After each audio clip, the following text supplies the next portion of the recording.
mayambo ahanba maktada manipuri wari yumjauna mayambo amukka hana taram noksari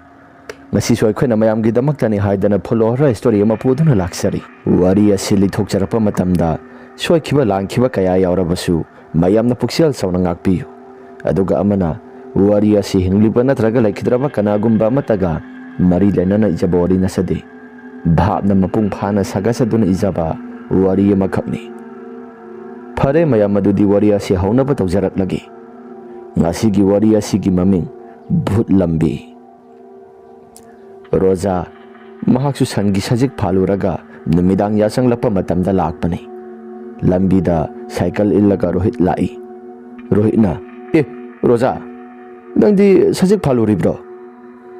hoi phaluribani bhai sansing nasisu numidang matam yoraklaba matam asida lamle haidana adum khongi aina loiba sansing asi kamai toriba sansing no khangdi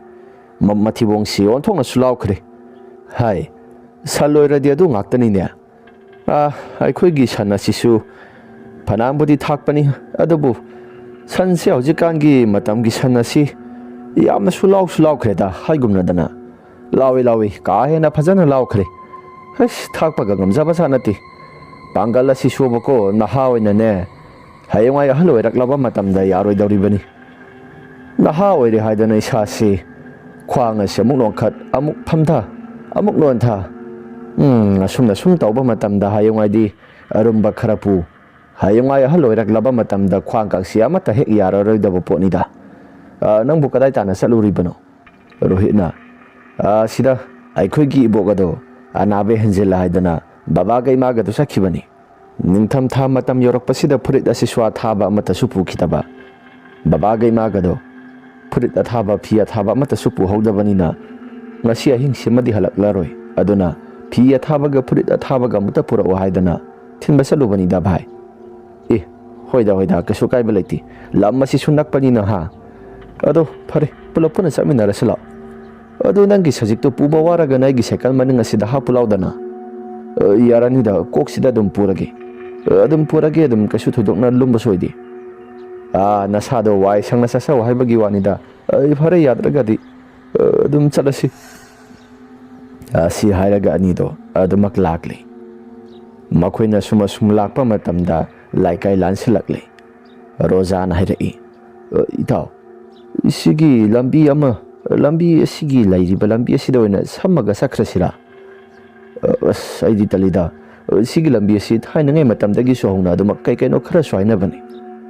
kai hainagi aidi lambi se dum chalindana isada su kasu thoidok pa mata su tawde baba hoi ma hoina haiba matam da sigi mafam jaga si bhuto e haidana mayam ama sungang na ribani mafam jaga si thaina ngai matam da mi asibu hundok pham aduga muksu kari gumba matam da lambi sa thok sasin tawba mioi singda Kaikeno sakina kaikeno khrasu pi hai madugi sumatakta mamang thaki matamda masigi mafam jaga asi mi asibu hundokpa khakta sunatana siraga mi mafam marang khangdana atopa lamdagi su thori yalaga siba madudagi hendoktana mafam jaga asi mi poloiba su yaunari bani era bai thok tha oida pada bawanga te ngangadana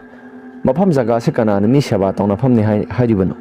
ai di adum chali kasu thoidokpa su isada mata tawdi alausi nupa mandaba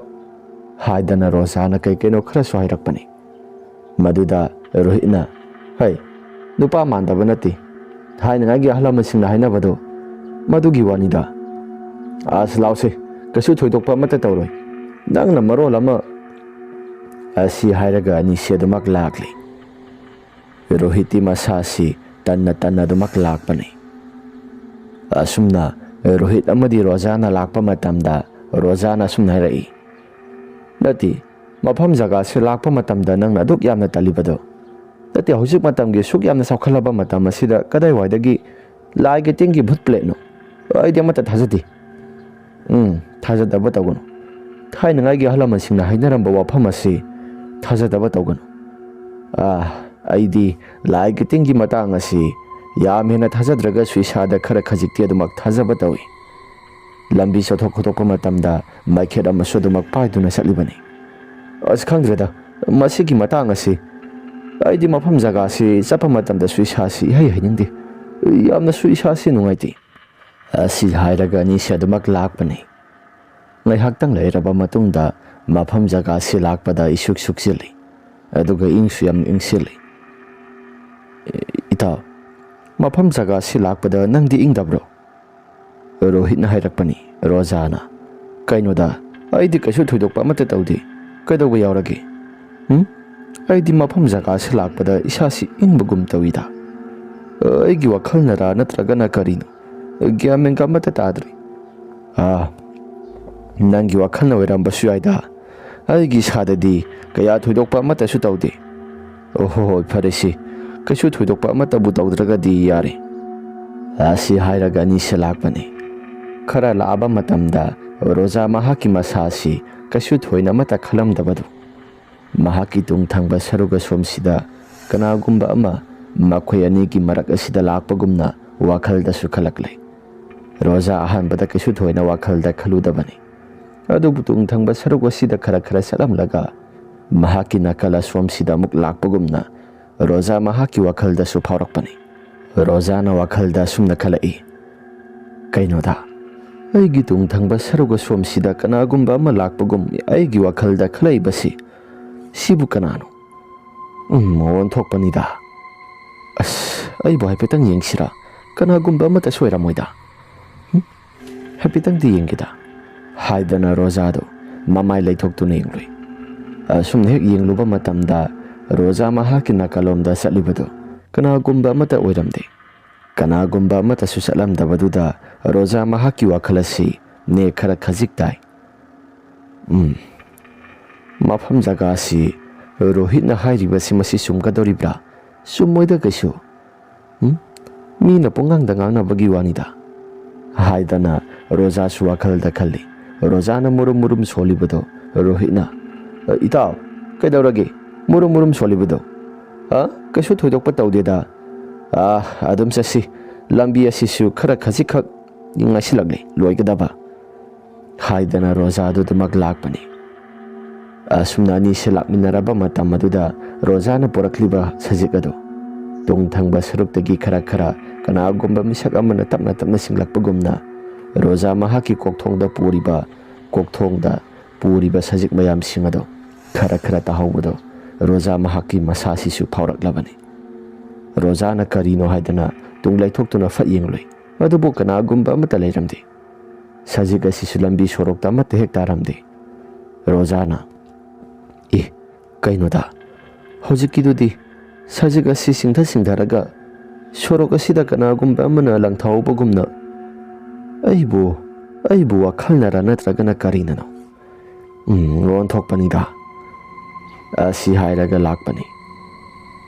ꯔꯣꯖꯥꯒꯤ ꯃꯑꯣꯡ ꯃꯇꯧꯁꯤꯡ ꯑꯗꯨꯗ ꯔꯣꯍꯤꯠꯅ, ꯏꯇꯥꯎ, ꯀꯩꯗꯧꯔꯒꯦ ꯅꯪꯕꯣ? ꯏꯇꯥꯎ, ꯀꯩꯁꯨ ꯊꯣꯏꯗꯣꯛꯄ ꯇꯧꯗꯦꯗ꯫ ꯑꯩꯒꯤ ꯁꯖꯤꯛ ꯑꯁꯤ ꯀꯅꯥꯒꯨꯝꯕ ꯑꯃꯅ ꯆꯤꯡꯕꯒꯨꯝꯅ ꯋꯥꯈꯜꯗꯁꯨ ꯐꯥꯎꯔꯛꯄ꯫ ꯅꯪꯒꯤ ꯋꯥꯈꯜꯗ ꯐꯥꯎꯔꯛꯄꯗꯨꯅ ꯑꯣꯏꯔꯝꯕ ꯌꯥꯏꯗ, ꯀꯩꯁꯨ ꯊꯣꯏꯗꯣꯛꯄꯁꯨ ꯑꯃꯠꯇ ꯇꯧꯗꯕꯁꯤꯗ꯫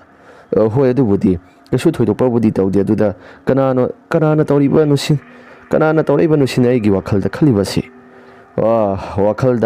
ꯋꯥꯈꯜꯗ ꯀꯔꯤꯒꯨꯝꯕ ꯈꯔ ꯈꯜꯂꯛꯄꯗꯨꯅ ꯅꯪꯁꯨ ꯅꯁꯥꯗ ꯀꯔꯤꯒꯨꯝꯕ ꯈꯔ ꯇꯧꯔꯛꯏꯕꯅꯤ꯫ ꯅꯪꯕꯨ ꯉꯁꯥꯏ ꯊꯧꯅꯥ ꯌꯥꯝꯅ ꯐꯈꯤꯕꯗꯥꯏꯅꯦ? ꯏꯇꯥꯎ, ꯌꯥꯔꯤꯁꯤ, ꯊꯧꯅꯥ ꯐꯕ ꯐꯗꯕ ꯂꯝꯕꯤ ꯑꯁꯤ ꯑꯗꯨꯃꯛ ꯆꯠꯂꯁꯤ꯫ ꯑꯁꯤ ꯍꯥꯏꯔꯒ ꯑꯗꯨꯃꯛ ꯂꯥꯛꯄꯗ ꯈꯔ ꯈꯖꯤꯛꯈꯛ ꯂꯥꯛꯄ ꯍꯧꯔꯛꯂꯕ ꯃꯇꯝꯅꯤ꯫ ꯔꯣꯍꯤꯠꯅ ꯄꯨꯔꯛꯏꯕ ꯁꯥꯏꯀꯜ ꯑꯗꯨ ꯃꯗꯨꯒꯤ ꯈꯪꯂꯨꯝ ꯂꯨꯝꯊꯔꯛꯄꯒꯨꯝꯅ ꯇꯧꯔꯛꯂꯤ ꯃꯅꯤꯡ ꯊꯪꯕ ꯁꯔꯨꯛ ꯑꯗꯨꯗ꯫ ꯔꯣꯍꯤꯠꯁꯨ ꯁꯥꯏꯀꯜ ꯑꯁꯤ ꯏꯟꯅ ꯔꯣꯖꯥꯁꯤ ꯀꯤꯈ꯭ꯔꯅꯤ ꯍꯥꯏꯗꯨꯅ ꯃꯍꯥꯛꯁꯨ ꯋꯥꯁꯤꯡ ꯑꯁꯤ ꯑꯃꯠꯇꯁꯨ ꯉꯥꯡꯗꯦ꯫ ꯏꯇꯥꯎ, ꯁꯥꯏꯀꯜ ꯑꯁꯤ ꯆꯦꯟ ꯇꯥꯕꯒꯨꯝꯅꯁꯨ ꯇꯧꯏꯗ, ꯔꯣꯍꯤꯠꯅ ꯍꯥꯏꯖꯤꯜꯂꯛꯄꯅꯤ꯫ ꯔꯣꯖꯥꯅ, ꯀꯩꯁꯨ ꯇꯧꯔꯝꯃꯣꯏꯗ ꯏꯇꯥꯎ, ꯀꯩꯕꯨ ꯇꯧꯒꯗꯧꯔꯤꯕꯅꯣ? ꯁꯥꯏꯀꯜ ꯑꯁꯤ ꯀꯔꯤꯒꯨꯝꯕ ꯑꯃ ꯅꯟꯕꯒꯨꯝꯅ ꯇꯧꯕ꯫ ꯅꯪꯒꯤ ꯋꯥꯈꯜꯅ ꯈꯟꯕꯒꯤ ꯑꯣꯏꯔꯝꯕꯁꯨ ꯌꯥꯏꯗ꯫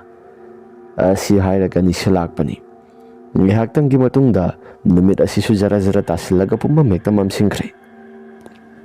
ꯔꯣꯖꯥꯅ, ꯏꯇꯥꯎ, ꯅꯨꯃꯤꯠ ꯑꯁꯤꯁꯨ ꯈꯔ ꯊꯨꯅ ꯍꯦꯛ ꯇꯥꯈꯤ, ꯑꯣꯟꯊꯣꯛꯄꯒꯤ ꯃꯇꯝ ꯍꯥꯏꯕꯗꯨꯅꯤ꯫ ꯏꯪꯈ꯭ꯔꯕ ꯃꯇꯝ ꯑꯁꯤꯗꯁꯨ ꯅꯤꯡꯊꯝꯊꯥꯒꯤ ꯃꯇꯝ ꯑꯣꯏꯕꯅꯤꯅ ꯖꯔ ꯍꯦꯛꯇ ꯆꯠꯈꯤꯕ ꯈꯪꯍꯧꯗꯦ꯫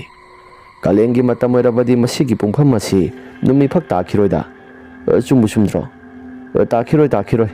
masigi pungpham si ningtham thagi matamdadi matam asi jara jara sakhiwa khangodi pung mari makhai haibasi ningtham thagi matamdadi pura ahingi matamgumna sabhek manai asi hairaga nisi wari watai sanaduna lakle ngaihaktangi matungda nakal da horiba uwa mayam singasi matom da hekta prok tiklaga makhoi tung thangba saruga somsida pulap tasilakpagumna Roja amadi Rohit mabani gi masada pharakle mabani na tung laithokton hek yingluba matamda kaisu thoidokpa mate hek tawramde Roja mahaki masasi ki khalakle Roja na hirai ita hajikidubu utekpagi makhol na tabro utekpagi makhol na tabrane ita hajikidu utekpagi makhol ni aduga makhada bam launa su takhibani adubu kaisu thoidokpa mata leiramdribasina karigino aduni aina khalibasisu wakhal ase kainum tawri ita era nakhoda nangi wakhal da tawre habado madu ai sasi nakho asi hairaga anisi ngaihaktan tumina lairami ngaihaktan gi matungda hauriba uwa mayam singasigi manungda kanagumba misak amana ngaikho hairaga sonthangna na makhol kaigumba khara laaga mabani gi nakong sida tarakpani asumna makhol singase tarakpa matamda makhoi ani si kiramdaba mayam pumnamak singado ngasai makhadi kaya thudokna su wakhalda khanjilugo tarudabani sum ki khalakle ani sina horiba uwa mayam singaduda mamaya silaithoktu he yingluba matamda kanagumba misaga mausa mayam singadugi marak aduda pulap pallaga laijibado madu urakpa matamda Rohit mahaki masasi ima sidi kanano asi hairaga Rohit ki mahaki masasi yamna kana mahaki masasi phring hek songi Rojana hai kadaurage ita uthagasida kanagumba ama napaga laire asi haina hairakpa matamda Rohit mahaki masasi laitafamga amata hek khangdrabani Rohitna ita uthagasida kanagumba ama laire uthagasida mi amara laira kaino amadi laire ita asi haina kaino khara hairakle Rojana ita nakhosi munna mutang di yengsi mira laira haibado asi hairaga munna yengbani munna yengjarabasu uthagasida naptuna lairibado madu karino haibasi mayek singna matasu khangdre asumna lairingai matamda makhoi uthak aduda naptuna lairibado kaino haidana munna yengbada kasu thoidokpa matasu leiramde lausi mafam jaga se khara thuna thadoktuna chakrasi natragadi aikhoisu mafam jaga sida kuina panthaduna leibasi thawaisi tharakadabasu mali asi haidana makhoisi prap lakpani anima asumna ngaihaktangi matungda makhoisu lambi matek adu lanthok lamdai gi matamni lambi adu lanthok lamdai gi matam maduda kanagumba misak amana Roja gi tung aduda pop launa tharakpani Roja su karino haidana mamai laithoktuna yengluba matamda tung thangba sarugodom da makok maru yaudaba miyoi kaya marom ama makhoi anigi tung thangba sarugoduda lepaga leirambaduda Roja mahaki masasi swai laukre Rojana ima hairaga yamna kana lawi Roja gi mataududa Rohitna kaidaurage haidana mamaya silai thorakpa matamda mahak masasu tauriba pumnamak singadu ure adum hek uba matamda Rohit amadi Roja mabani se hau thadana sialakle tauriba pumnamak singasi makhoi ani su kaigumba mate hek bha menga mate hek tadabani asumna prap sialaklaba matamda Roja amadi Rohit mabani se sor thabe holi aduga sumna swahinai aina ngasai haidra sigi lambi sisakum haidana kari sare hojikte ita aisu khara phagadra haidana salubani hojikti yare lambi ase khangedana aikhoisu ngasai makhai aina sigi lambi sisakum haidana aina di yamna toina haijabani nangna chasi kasu thoidokpa tawroi sanski jukni aduni dani na dum tawraga leiba maduna mara moduna lambi asida salubada ngasi khudong thiba nanglaktribasi laibak tum pharabani karigumba masigi mafam jaga asida hanjin saluba tarabadi aikhoi kari oirakadagi haifam tawpham amata khangba jat nate ꯑꯁꯤ ꯍꯥꯏꯔꯒ ꯅꯤꯁꯥ ꯑꯗꯨꯃꯛ ꯂꯥꯛꯄꯅꯤ꯫ ꯑꯁꯨꯝꯅ ꯃꯌꯨꯝꯗ ꯌꯧꯔꯦ ꯔꯣꯖꯥꯁꯨ꯫ ꯃꯌꯨꯝꯗ ꯌꯧꯔꯒ ꯉꯁꯥꯏ ꯃꯈꯩ ꯊꯣꯛꯈꯤꯕ ꯋꯥꯔꯤ ꯃꯌꯥꯝꯁꯤꯡ ꯑꯗꯨ ꯂꯣꯏꯅ ꯇꯝꯃꯤ ꯃꯃꯥ ꯃꯄꯥꯗ꯫ ꯔꯣꯖꯥꯒꯤ ꯃꯄꯥꯅ "ꯑꯩꯅ ꯁꯤꯒꯤ ꯂꯝꯕꯤꯁꯤ ꯆꯠꯀꯅꯨ ꯍꯥꯏꯈꯤꯕ ꯅꯠꯇ꯭ꯔꯥ? ꯐꯔꯤꯅꯤ ꯍꯧꯖꯤꯛꯇꯤ ꯃꯁꯤꯒꯤ ꯃꯐꯝ ꯖꯒꯥꯁꯤ ꯐꯔꯤꯅꯤ ꯍꯥꯏꯕ ꯃꯐꯝ ꯖꯒꯥꯁꯤ ꯆꯠꯀꯅꯨ ꯍꯥꯏꯗꯅ ꯑꯗꯨꯝ ꯍꯥꯏꯕꯅꯤ ꯑꯩꯅ꯫ ꯅꯪꯅ ꯃꯐꯝ ꯖꯒꯥꯁꯤ ꯆꯠꯄ ꯌꯥꯝꯅ ꯄꯥꯝꯂꯒꯅ ꯃꯁꯤꯒꯤ ꯂꯝꯕꯤ ꯖꯒꯥꯁꯤꯗ ꯅꯪ ꯌꯨꯝ ꯁꯥꯔꯒꯦ ꯍꯥꯏꯕ꯭ꯔꯣ?" "ꯕꯕꯥ ꯑꯗꯨꯒꯤ ꯋꯥ ꯅꯠꯇꯦꯗ, ꯁꯤꯅ ꯐꯒꯗ꯭ꯔꯥ ꯍꯥꯏꯗꯅ ꯍꯦꯛ ꯇꯧꯁꯤꯜꯂꯨꯕꯅꯤ꯫ ꯑꯗꯨ ꯌꯥꯔꯦ, ꯀꯩꯁꯨ ꯊꯣꯏꯗꯣꯛꯄ ꯏꯁꯥꯗ ꯇꯧꯔꯛꯇ꯭ꯔꯕꯅꯤꯅ ꯐꯔꯦꯁꯤ꯫ ꯏꯕꯣ, ꯆꯦꯛꯁꯤꯟꯅ ꯈꯔ ꯆꯠꯂꯨ꯫ ꯊꯕꯛ ꯏꯪꯈꯥꯡ ꯆꯠꯄ ꯃꯇꯝꯗ ꯑꯍꯜ ꯂꯃꯟꯁꯤꯡꯅ ꯍꯥꯏꯕ ꯃꯐꯝ ꯖꯒꯥꯁꯤ ꯀꯩꯗꯧꯅꯨꯡꯗ ꯌꯥꯔꯤꯕ ꯃꯈꯩ ꯆꯠꯇꯅꯕ ꯍꯣꯠꯅꯒꯗꯕꯅꯤ꯫ ꯍꯧꯖꯤꯛꯀꯥꯟꯒꯤ ꯅꯍꯥꯁꯤꯡ ꯑꯁꯤꯅ ꯏꯟꯈꯠꯂꯛꯄ ꯃꯇꯝꯒꯤ ꯃꯤꯀꯤ ꯂꯥꯏꯀꯤꯗ꯭ꯔꯤꯕꯅꯤ ꯍꯥꯏꯗꯅ ꯃꯐꯝ ꯖꯒꯥꯁꯤ ꯂꯥꯏꯒꯤ ꯑꯃꯒꯤ ꯒ꯭ꯌꯥꯟ ꯃꯦꯟꯒ ꯑꯃꯠꯇ ꯍꯦꯛ ꯇꯥꯗꯕ ꯃꯈꯩ ꯆꯠꯂꯤꯕꯅꯤ ꯍꯥꯏꯗꯅ ꯅꯈꯣꯏꯅ ꯃꯋꯥ ꯂꯧꯗꯕ ꯑꯃꯒꯤ ꯃꯇꯧꯒꯨꯝꯅ ꯇꯧꯔꯤꯕꯗꯣ ꯃꯗꯨ ꯇꯧꯒꯅꯨꯀꯣ꯫ ꯍꯌꯦꯡ ꯃꯗꯨꯒꯤ ꯊꯕꯛꯁꯤꯡ ꯑꯗꯨ ꯍꯌꯦꯡꯋꯥꯏ ꯅꯈꯣꯏ ꯑꯍꯜ ꯑꯣꯏꯔꯛꯂꯕ ꯃꯇꯝꯗ ꯅꯈꯣꯏꯁꯨ ꯁꯣꯏꯗꯅ ꯈꯪꯂꯛꯀꯅꯤ." ꯑꯁꯨꯝꯅ ꯅꯨꯃꯤꯠꯇꯨꯁꯨ ꯍꯧꯈ꯭ꯔꯦ꯫ ꯅꯣꯡꯉꯥꯜꯂꯛꯂꯕ ꯃꯇꯝꯗ ꯊꯣꯛꯈꯤꯕ ꯊꯧꯗꯣꯛꯁꯤꯡ ꯑꯗꯨ ꯂꯣꯏꯅ ꯀꯥꯎꯔꯕꯅꯤ꯫ ꯑꯁꯤꯒꯤ ꯃꯇꯨꯡꯗ ꯅꯣꯡꯃ ꯅꯨꯃꯤꯠ ꯑꯃꯅꯤ꯫ ꯂꯩꯀꯥꯏꯒꯤ ꯂꯩꯔꯤꯕ ꯑꯃꯥꯏꯕ ꯇꯣꯝꯕ ꯃꯍꯥꯛꯁꯨ ꯂꯥꯏꯒꯤ ꯊꯧꯒꯜ ꯇꯧꯕ ꯆꯠꯂꯨꯔꯕ ꯃꯇꯨꯡꯗ ꯃꯌꯨꯝꯗ ꯍꯜꯂꯛꯄꯅꯤ꯫ ꯑꯃꯥꯏꯕ ꯇꯣꯝꯕꯅ ꯃꯌꯨꯝꯗ ꯍꯜꯂꯛꯄ ꯃꯇꯝꯗ ꯃꯁꯤꯒꯤ ꯚꯨꯠ ꯂꯝꯕꯤ ꯑꯁꯤ ꯃꯁꯤꯗꯩꯁꯤꯗ ꯃꯍꯥꯛꯁꯨ ꯉꯥꯏꯍꯥꯛꯇꯪ ꯆꯪꯉꯨꯒꯦ ꯍꯥꯏꯗꯅ ꯂꯥꯛꯄꯅꯤ꯫ ꯑꯃꯥꯏꯕ ꯇꯣꯝꯕꯅ "ꯃꯁꯤꯒꯤ ꯂꯝꯕꯤ ꯑꯁꯤ ꯆꯠꯇꯕꯁꯨ ꯌꯥꯝꯅ ꯀꯨꯏꯔꯦ. ꯂꯥꯏꯒꯤ ꯁꯛꯊꯥꯛ ꯑꯁꯤꯁꯨ ꯊꯥꯗꯕꯁꯨ ꯌꯥꯝꯅ ꯀꯨꯏꯔꯦ. ꯃꯐꯝ ꯖꯒꯥꯁꯤꯗ ꯑꯩꯅ ꯆꯠꯊꯣꯛ ꯆꯠꯁꯤꯟ ꯇꯧꯔꯤꯕꯅꯤ ꯍꯥꯏꯗꯅ ꯑꯗꯨꯝ ꯇꯧꯔꯤ. ꯑꯗꯨꯕꯨ ꯃꯁꯤꯒꯤ ꯃꯐꯝ ꯖꯒꯥꯁꯤꯗ ꯑꯩꯅ ꯆꯠꯊꯣꯛ ꯆꯠꯁꯤꯟ ꯇꯧꯏ ꯍꯥꯏꯗꯅ ꯂꯩꯀꯥꯏꯒꯤ ꯃꯤꯑꯣꯏꯁꯤꯡ ꯑꯁꯤ ꯂꯥꯏꯒꯤ ꯇꯤꯟꯒꯤ ꯃꯇꯥꯡꯗ ꯀꯔꯤꯒꯨꯝꯕ ꯈꯔ ꯇꯧꯔꯕ꯭ꯔꯥ ꯍꯥꯏꯗꯨꯅ ꯋꯥꯈꯜꯗꯁꯨ ꯃꯌꯥꯝ ꯑꯃ ꯈꯟꯅꯔꯝꯒꯗꯧꯔꯤꯕꯅꯤ꯫ ꯈꯟꯖꯕ ꯑꯩꯅ ꯇꯧꯔꯤꯕ ꯊꯕꯛꯁꯤꯡ ꯑꯁꯤ ꯀꯅꯥꯒꯨꯝꯕ ꯑꯃꯠꯇꯅꯁꯨ ꯇꯧꯕ ꯉꯝꯕꯖꯥꯠ ꯅꯠꯇꯦ." ꯑꯁꯤ ꯍꯥꯏꯔꯒ ꯃꯥꯏꯕ ꯇꯣꯝꯕꯅ ꯀꯩꯅꯣ ꯋꯥꯈꯜꯗꯁꯨ ꯈꯔ ꯈꯜꯂꯤ꯫ ꯑꯁꯨꯝꯅ ꯉꯥꯏꯍꯥꯛꯇꯪꯒꯤ ꯃꯇꯨꯡꯗ ꯑꯃꯥꯏꯕ ꯇꯣꯝꯕ ꯃꯍꯥꯛꯁꯨ ꯃꯐꯝ ꯖꯒꯥꯗꯨ ꯌꯧꯁꯤꯜꯂꯛꯂꯦ꯫ ꯃꯐꯝꯗ ꯍꯦꯛ ꯌꯧꯕꯒ ꯃꯍꯥꯛꯁꯨ ꯅꯨꯡꯖ꯭ꯔꯦꯡ ꯈꯔ ꯈꯨꯜꯂꯤ꯫ ꯑꯗꯨꯒ ꯃꯐꯝ ꯑꯗꯨꯗ ꯍꯧꯔꯤꯕ ꯎ ꯋꯥ ꯃꯌꯥꯝꯁꯤꯡ ꯑꯁꯤ ꯁꯤꯟꯕ ꯊꯨꯡꯅ ꯂꯣꯏꯅ ꯍꯦꯛꯇ ꯆꯥꯏꯈꯥꯏ꯫ ꯎ ꯋꯥ ꯃꯌꯥꯝꯁꯤꯡ ꯑꯁꯤꯗ ꯅꯨꯡꯖ꯭ꯔꯦꯡ ꯃꯌꯥꯝꯁꯤꯡ ꯑꯗꯨ ꯆꯥꯏꯈꯤꯕ ꯃꯇꯝꯗ ꯎ ꯋꯥ ꯃꯌꯥꯝꯁꯤꯡ ꯑꯁꯤ ꯐꯦꯔꯦ ꯍꯦꯛꯇ ꯅꯣꯡꯕ ꯍꯧꯔꯛꯄꯅꯤ꯫ ꯃꯥꯏꯕ ꯇꯣꯝꯕꯅ "ꯈꯨꯌꯨꯝ ꯂꯥꯏ ꯐꯠꯇꯕ ꯃꯌꯥꯝ ꯁꯥ, ꯅꯈꯣꯏ ꯊꯣꯔꯛꯂꯣ. ꯅꯈꯣꯏ ꯍꯟꯗꯛ ꯃꯔꯛ ꯑꯁꯤ ꯃꯊꯤ ꯐꯣꯡꯉꯦ ꯍꯥꯏꯕ ꯄꯥꯎ ꯑꯃ ꯇꯥꯏ. ꯃꯐꯝ ꯖꯒꯥ ꯑꯁꯤꯗ ꯂꯩꯈꯤꯗ꯭ꯔꯕ ꯐꯠꯇ꯭ꯔꯕ ꯊꯋꯥꯏ ꯃꯌꯥꯝꯁꯤꯡ, ꯅꯈꯣꯏ ꯃꯐꯝ ꯑꯁꯤꯗ ꯈꯔ ꯊꯨꯅ ꯁꯥꯐꯣꯡꯂꯛꯂꯣ. ꯊꯣꯔꯛꯂꯣ. ꯅꯈꯣꯏꯒꯤꯗꯃꯛꯇꯅꯤ ꯍꯥꯏꯗꯅ ꯑꯩꯁꯨ ꯑꯆꯥ ꯑꯊꯛ ꯈꯔ ꯄꯨꯗꯨꯅ ꯂꯥꯛꯂꯤ." ꯑꯁꯤ ꯍꯥꯏꯅ ꯑꯃꯥꯏꯕ ꯇꯣꯝꯕꯅ ꯃꯐꯝ ꯑꯗꯨꯗ ꯂꯩꯔꯤꯕ ꯇꯤꯃꯨ ꯂꯩꯃꯨ ꯃꯌꯥꯝꯁꯤꯡ ꯑꯗꯨꯗ ꯃꯍꯥꯛꯁꯨ ꯀꯧꯊꯣꯛꯂꯤ꯫ ꯇꯤꯃꯨ ꯂꯩꯃꯨ ꯃꯌꯥꯝꯁꯤꯡ ꯑꯗꯨ ꯍꯦꯛ ꯍꯧꯔꯛꯄ ꯃꯇꯝꯗ ꯑꯃꯥꯏꯕ ꯇꯣꯝꯕꯅ "ꯊꯣꯔꯛꯂꯣ. ꯅꯈꯣꯏ ꯊꯣꯔꯛꯂꯣ. ꯅꯈꯣꯏ ꯊꯣꯔꯛꯂꯕ ꯃꯇꯝꯗ ꯑꯩꯁꯨ ꯀꯔꯤꯒꯨꯝꯕ ꯈꯔ ꯇꯧꯒꯦ. ꯅꯈꯣꯏꯗ ꯁꯤꯟꯅꯔꯝꯒꯗꯕ ꯊꯧꯗꯥꯡ ꯈꯔꯁꯨ ꯂꯩꯔꯤ." ꯑꯁꯤ ꯍꯥꯏꯔꯒ ꯑꯃꯥꯏꯕ ꯇꯣꯝꯕꯅ ꯀꯔꯤꯒꯨꯝꯕ ꯋꯥꯐꯝ ꯈꯔ ꯍꯥꯏꯈꯤꯕ ꯃꯇꯝꯗ ꯂꯩꯔꯤꯕ ꯇꯤꯃꯨ ꯂꯩꯃꯨ ꯃꯌꯥꯝꯁꯤꯡ, ꯐꯠꯇ꯭ꯔꯕ ꯊꯋꯥꯏ ꯃꯌꯥꯝꯁꯤꯡ ꯑꯗꯨ ꯊꯣꯔꯛꯂꯤ꯫ ꯇꯤꯃꯨ ꯂꯩꯃꯨ ꯃꯌꯥꯝꯁꯤꯡ ꯑꯗꯨ ꯃꯃꯤ ꯁꯥꯃꯤ ꯑꯣꯏꯅ ꯂꯥꯛꯂꯕ ꯃꯇꯝꯗ ꯑꯃꯥꯏꯕ ꯇꯣꯝꯕꯒꯤ ꯃꯅꯥꯛꯇ ꯁꯞ ꯍꯦꯛ ꯂꯦꯞꯄꯤ꯫ ꯑꯃꯥꯏꯕ ꯇꯣꯝꯕꯅ "ꯇꯤꯃꯨ ꯂꯩꯃꯨ ꯃꯌꯥꯝ ꯁꯥ, ꯅꯈꯣꯏ ꯑꯩꯅ ꯁꯤꯟꯅꯒꯗꯧꯔꯤꯕ ꯊꯕꯛ ꯃꯌꯥꯝꯁꯤꯡ ꯑꯁꯤ ꯂꯝꯕꯤ ꯖꯒꯥꯁꯤ ꯀꯅꯥꯒꯨꯝꯕ ꯑꯃꯠꯇꯁꯨ ꯆꯠꯄ ꯉꯝꯍꯜꯂꯣꯏꯗꯕꯅꯤ. ꯃꯐꯝ ꯖꯒꯥ ꯑꯁꯤ ꯁꯤꯗꯩꯁꯤꯗ ꯂꯥꯛꯄ ꯈꯨꯗꯤꯡꯃꯛ ꯃꯈꯣꯏ ꯑꯀꯤ ꯑꯈꯪ ꯅꯪꯍꯟꯒꯗꯧꯔꯤꯕꯅꯤ. ꯀꯔꯤꯒꯨꯝꯕ ꯑꯀꯤ ꯑꯈꯪ ꯃꯌꯥꯝꯁꯤꯡ ꯑꯁꯤ ꯃꯈꯣꯏꯅ ꯀꯤꯗꯕ ꯇꯥꯔꯒꯗꯤ ꯃꯐꯝ ꯑꯁꯤꯗ ꯍꯟꯖꯤꯟ ꯂꯥꯛꯄ ꯃꯤꯑꯣꯏꯁꯤꯡꯗ ꯆꯩꯕꯤ ꯆꯩꯊꯦꯡ ꯄꯤꯒꯗꯧꯔꯤꯕꯅꯤ.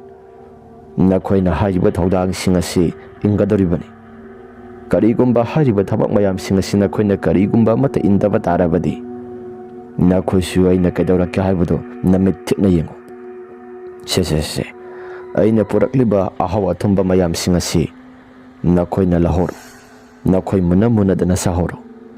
ꯑꯁꯤ ꯍꯥꯏꯔꯒ ꯑꯃꯥꯏꯕꯅ ꯄꯨꯔꯛꯂꯤꯕ ꯀꯕꯣꯛ ꯍꯩꯔꯥ ꯃꯌꯥꯝꯁꯤꯡ ꯑꯗꯨ ꯆꯥꯏꯈꯥꯏ꯫ ꯇꯤꯃꯨ ꯂꯩꯃꯨ ꯃꯌꯥꯝꯁꯤꯡ ꯑꯁꯤꯁꯨ ꯂꯥꯛꯇꯅ ꯃꯈꯣꯏꯁꯨ ꯂꯣꯏꯅ ꯍꯦꯛꯇ ꯃꯨꯟꯅꯗꯅ ꯆꯥꯏ꯫ ꯑꯁꯨꯝꯅ ꯑꯃꯥꯏꯕ ꯇꯣꯝꯕꯁꯨ ꯑꯗꯨꯃꯛ ꯆꯠꯈ꯭ꯔꯦ꯫ ꯃꯐꯝ ꯑꯁꯤ ꯑꯍꯤꯡ ꯊꯦꯡꯂꯛꯂꯕ ꯃꯇꯝꯗ ꯀꯅꯥꯒꯨꯝꯕ ꯃꯤꯑꯣꯏꯕ ꯈꯔꯅ ꯆꯠꯄꯁꯤ ꯀꯤꯔꯦ ꯍꯥꯏꯗꯅ ꯈꯨꯜꯒꯤ ꯃꯤꯑꯣꯏꯁꯤꯡ ꯑꯗꯨꯃꯛ ꯍꯥꯏꯅꯔꯛꯂꯕꯅꯤ꯫ ꯅꯣꯡꯃ ꯅꯨꯃꯤꯠ ꯑꯃꯅꯤ, ꯑꯃꯨꯕꯤ ꯃꯍꯥꯛꯁꯨ ꯈꯨꯜꯒꯤ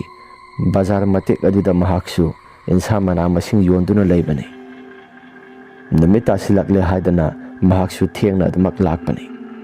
ꯃꯌꯨꯝꯗ ꯍꯜꯂꯛꯄꯅꯤ꯫ ꯑꯁꯨꯝꯅ ꯃꯌꯨꯝꯗ ꯍꯜꯂꯛꯄ ꯃꯇꯝꯗ ꯑꯃꯨꯕꯤ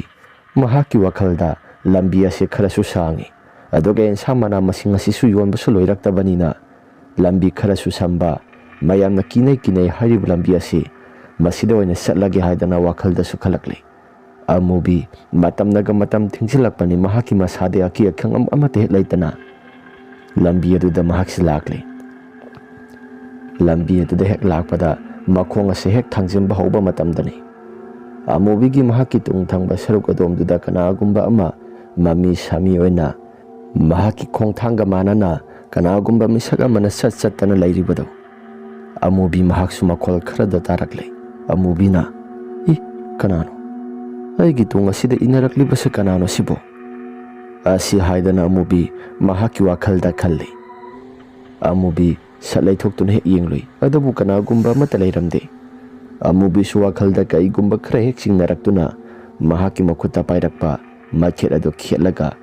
ꯃꯩꯈꯦꯠ ꯃꯁꯩ ꯑꯃ ꯂꯪꯊꯣꯛꯏ꯫ ꯑꯃꯨꯕꯤꯅ, ꯃꯩ ꯑꯁꯦꯡꯕꯁꯤꯕꯨ ꯂꯪꯊꯣꯛꯂꯕꯗꯤ ꯀꯔꯤꯒꯨꯝꯕ ꯑꯃꯠꯇꯁꯨ ꯇꯧꯔꯛꯂꯔꯣꯏꯗ꯫ ꯐꯔꯦ, ꯃꯩꯈꯦꯠ ꯑꯁꯤ ꯂꯪꯊꯣꯛꯂꯒꯦ꯫